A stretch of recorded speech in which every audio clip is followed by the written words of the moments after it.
안녕하십니까. 10월 22일 산업뉴스입니다. 한 글로벌 기업이 핵심 반도체 기술을 바탕으로 차세대 스마트카에 들어갈 시스템을 선보였습니다. 이를 계기로 머지않아 스마트폰처럼 자유롭게 사용할 수 있는 스마트카 시대가 올 전망입니다. 보도에 이창수 기자입니다. 본격적인 스마트카 시대로의 진입을 위한 기술들이 공개됐습니다. 주차를 돕거나 블랙박스 기능을 하던 카메라는 주행 중에도 여러 방향의 영상 정보를 수집하는 기능을 합니다. 특히 디지털 방식의 고화질 영상을 이더넷, 즉 근거리 통신망을 이용해 사각지대 없이 실시간으로 구현합니다. 화려한 그래픽을 자랑하는 이 모니터는 미래의 디지털 계기판, 주행 관련 정보를 알려주는 3D 그래픽과 속도 등을 나타내는 2D 그래픽의 뛰어난 가속성을 보여주는 기술입니다. 스마트폰과 같은 휴대용 디바이스와의 연결 기술도 더욱 진화됐습니다. 안전성을 더욱 높인 동시에 자동차 내에서의 하드웨어 가속성을 보다 높게 만든 겁니다. 세계적인 자동차 반도체 공급업체에서는 이러한 스마트카 시대를 맞이할 다양한 기술들을 개발해 선보였습니다. 고정적인 형태의 자동차 회사가 만들어낸 어떤 주어진 프레임 안에서 사용자가 사용해왔던 것에 반해서 지금 이번에 저희가 새로 발표한 이 테크놀로지는 지금 일반인들이 사용하는 휴대폰이라든가 태블릿처럼 본인이 원하는 대로 바꿔서 쓸 수 있는 이번에 공개된 기술들은 확장성과 변형성, 안전성이 뛰어난 안드로이드 운영체제를 구축했다는 것이 핵심입니다. 따라서 앞으로 이 시스템들은 세계적인 자동차 브랜드에 점차 적용돼 본격적인 스마트카의 대중화를 이끌 것으로 기대되고 있습니다. 산업뉴스 이창수입니다. 정부는 국가 제조업 경쟁력의 근간이 되는 산업을 뿌리 기업으로 지정하고 있는데요. 중요도와 발전 가능성이 높게 점쳐지는 이 뿌리 기업의 지속적인 성장을 위해서는 우수한 인력 양성이 필수 조건으로 꼽히고 있습니다. 강신일 기자가 취재했습니다. 구로구 온수사업단지에 자리한 금형제조업체입니다. 쉴 새 없이 돌아가는 사출 금형 제작 과정이 분주합니다. 1989년 설립 이후 우수한 기술력을 바탕으로 발전을 거듭한 결과 멕시코와 태국 등의 현지 공장을 설립하는 등 현재는 매출 550억 원, 직원 수 350명 규모의 강소기업으로 성장했습니다. 최근에는 정부가 선정한 뿌리 기업 중 금형 부분 1호 기업으로 그 가능성과 우수성을 대내외에서 인정받고 있습니다. 우리 회사는 24년 전에 구로동에서 아주 조그만 회사에서 시작을 했습니다.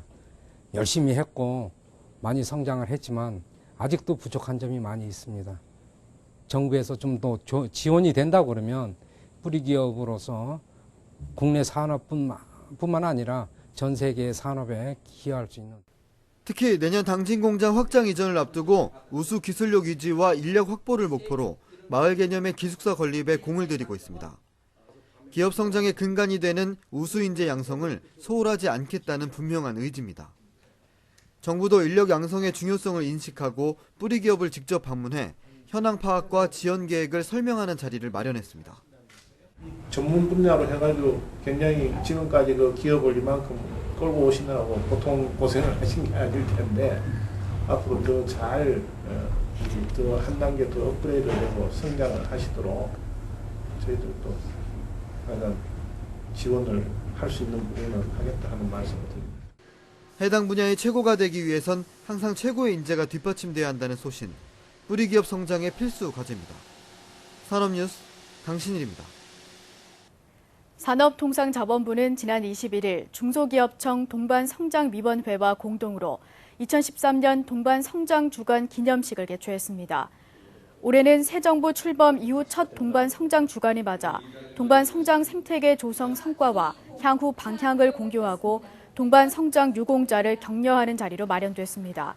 이날 대중소기업 간 협력의 기여가 큰 유공자 44명에게는 정부 포상이 주어졌고 동반성장 우수 사례도 발표됐습니다.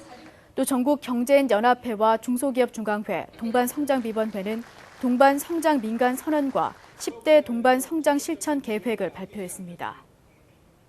방위사업청이 국방 분야 중소기업의 지속적 성장을 위해 기업의 업무 편의성부터 성장 역량까지 지원하는 다양한 제도 개선을 추진합니다.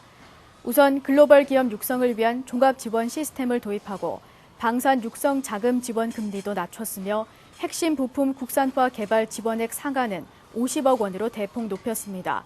또 방산 전시회 참가비 지원 비율은 대기업 50%, 중소기업 80%로 조정하고 절충교육 시 중소기업 제품 구매에 대한 우선순위 상향을 추진하고 있습니다. 더불어 중소기업을 대상으로 하는 전문 교육 프로그램을 도입해 일반 기업의 국방 분야 진입 장벽을 최소화할 방침입니다. 계속해서 주요 산업 단신입니다. 바이오 산업을 비롯한 의료 산업 발전을 위한 청사진이 오는 12월 발표됩니다. 현호석 경제부총리 겸 기획재정부 장관은 12월 발표되는 제4차 투자 활성화 대책에 바이오 산업에 대한 규제 개선과 인프라 강화 등의 내용을 포함시키겠다고 말했습니다. 산업통상자원부 기술표준원은 21일부터 닷새간 인천에서 국제표준화기구의 정보보안기술분과위원회 5개 워킹그룹 회의를 개최합니다. 이번 회의에서는 급증하는 사이버 공격에 효과적으로 대응할 수 있는 정보보안관리체계 버전 2.0이 발표됩니다. 수출입은행이 올 하반기 히든 챔피언 육성 대상 기업으로 주식회사 파워로직스 등 25개 중소 중견 기업을 선정했습니다. 이들 기업은 수출입은행으로부터 해외 진출에 필요한 금융 서비스와 국제계약 법률 자문 등의 비금융 서비스를 제공받게 됩니다. 한국무역협회는 지난 21일 한국중견기업연합회와 한국무역정보통신과 함께 오는 11월부터 중견기업용 FTA 원산지 관리 솔루션을 보급하는 내용을 담은 업무 협약을 체결했습니다. 이로써 기업들의 비용 부담이 줄어들게 됐습니다. 휴대폰과 TV 같은 생활 가전 외에도 차 안에서도 스마트한 환경을 누릴 수 있게 됐습니다. 스마트카 상용화는 단순히 편리함뿐만 아니라 운전자의 안전을 보장하는 데도 도움이 된다고 합니다. 이상으로 산업뉴스 마칩니다. 고맙습니다.